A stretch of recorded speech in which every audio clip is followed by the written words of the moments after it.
కొడితే మళ్ళీ తిరిగి లేగకుండా కొట్టాలి. ఇది నా మాట కాదండి, ఏపీలో కూటముల మాట అండి. గత ఏడాది ఎన్నికల్లో సావు తప్పి కన్నులొట్టబోయిన ఫ్యాన్ పార్టీని ఈసారి పూర్తిగా పడుకోబెట్టాలని ప్లాన్ వేస్తున్నారండి. ఇన్నాళ్ళు సీమటపాకాయల పేలినోళ్ళ మీద ఫుల్ కాన్సన్ట్రేషన్ నెట్టేసి ఫ్యూచర్లో తుస్సుమనేలా చేయాలనుకుంటున్నారండి. వీళ్ళు ఇలాంటి ప్లాన్ వేసుకుంటే పాపం తండ్రి లేని బిడ్డ జగన్ ఏమైపోవాలండి. నాకు చాలా బాధేస్తుందంటే నమ్మండి. ఒకప్పుడు వైఎస్ఆర్సీపీకి రాయలసీమలో తిరుగులేని పట్టుండేది. ఆ ప్రాంతంలో ఎక్కువ స్థానాలను ఆ పార్టీ గెలిచేది. కానీ గత అసెంబ్లీ ఎన్నికల్లో తుడిచిపెట్టుకుపోయింది. రాబోయే కాలంలో ఆ పార్టీని కోలుకోనీయకుండా చేసేందుకు రాయలసీమపై ప్రత్యేకంగా ఫోకస్ పెట్టింది కూటమి ప్రభుత్వం. వచ్చే ఎన్నికల వరకు పట్టు నిలుపుకునేందుకు చర్యలు తీసుకుంటోంది కూటమి. అందుకే ప్రతి కార్యక్రమం ఇక నుంచి రాయలసీమ నుండే ప్రారంభించాలని నిర్ణయించింది. టీడీపీతో పాటు జనసేన, బీజేపీ సైతం సీమపైనే దృష్టి సారించాలని గట్టిగా డిసైడ్ అయ్యాయి. అందులో భాగంగానే సూపర్ 6 సూపర్ హిట్ సభను అనంతపురంలో ఏర్పాటు చేసింది. రాయలసీమలో 52 అసెంబ్లీ స్థానాలున్నాయి. మొన్నటి ఎన్నికల్లో కూటమి 45 స్థానాలు గెలుచుకోగా వైఎస్సార్ కాంగ్రెస్ పార్టీ 7 స్థానాలకు మాత్రమే పరిమితమైంది.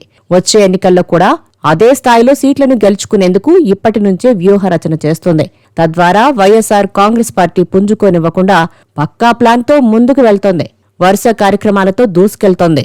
తెలుగుదేశం పార్టీ ప్రతిష్టాత్మకంగా కడపలో మహానాడు నిర్వహించింది. పార్టీ ఆవిర్భావం తర్వాత కడపలో మహానాడు ఎప్పుడూ ఏర్పాటు చేయలేదు. అలాంటిది కూటమి గెలుపుతో ఊపు మీదున్న టీడీపీ మొన్న వేసవిలో మహానాడు నిర్వహించి సత్తా చాటింది. ఆ తర్వాత పట్టుబట్టి మరీ జగన్ సొంత అసెంబ్లీ నియోజకవర్గంలోని పులివెందల, ఒంటిమిట్ట జడ్పీటీసీ స్థానాలను గెలుచుకుంది.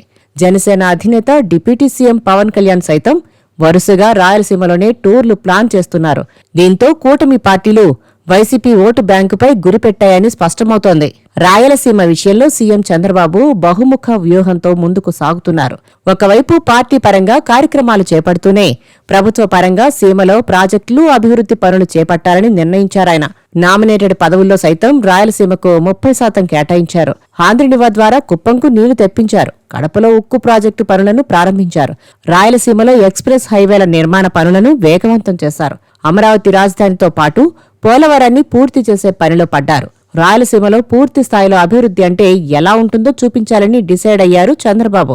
తమ పార్టీని ఊపిరి సలపనీయకుండా చేస్తున్న కూటమిని ఎదుర్కొనేందుకు వైఎస్ఆర్సీపీ ఏం చేస్తుందో చూడాల్సిందే.